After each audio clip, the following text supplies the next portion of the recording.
This is what's believed to be the remains of Pharaoh's army, found at the bottom of the Red Sea. During his expedition in the Gulf of Aqaba, Ron Wyatt uncovered what he claimed were coral-encrusted chariot wheels, human and animal bones, and other debris scattered across the seabed, seeming to align with the biblical account of Exodus. These chariot wheels, with their distinct four-spoke design, match those used during Egypt's Second Dynasty, which correlates with the time of Moses and the Israelites' escape from Egypt.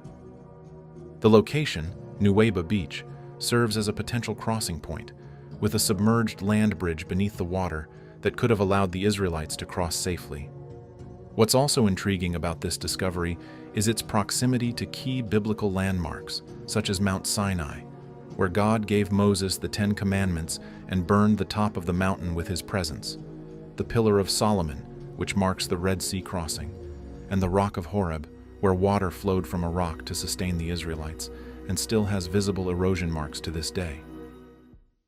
And Moses stretched out his hand over the sea, and the Lord caused the sea to go back by a strong east wind all that night, and made the sea dry land, and the waters were divided.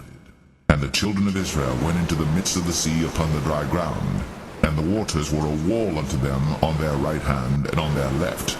And the Egyptians pursued, and went in after them to the midst of the sea, even all Pharaoh's horses, his chariots, and his horsemen.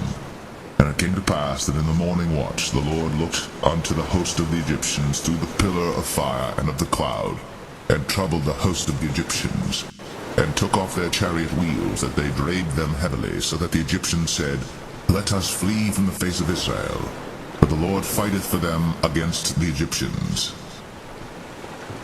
These are the footprints that were left behind after the Red Sea crossing. What's so interesting about this discovery is that the footprints appear to be solidified in the seabed, along with rock-hard sand that has actually melted and fused together, with some archaeologists even comparing it to glass as it's become so brittle. This aligns with the biblical narrative in Exodus 14, where it describes God as a pillar of fire. The intense heat from the fire could potentially explain how the footprints became fossilized, preserving this moment in history as evidence of the miraculous crossing. Some researchers also point to the fact that this area, Nuweiba Beach, has long been identified as the crossing site due to the discovery of an underwater land bridge beneath the Red Sea, suggesting a possible route for a mass crossing.